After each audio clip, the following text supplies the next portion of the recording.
I think there is a cool factor to the welding program. I just do. I've seen it over the years. And some of them, they get in the program not really wanting to be in it and figure out they're good at it.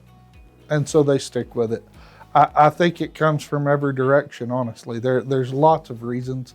And I don't know that if you pick five welders, that very many of them would have the same reason.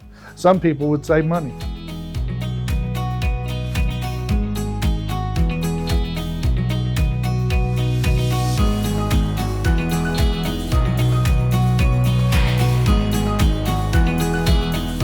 Welding.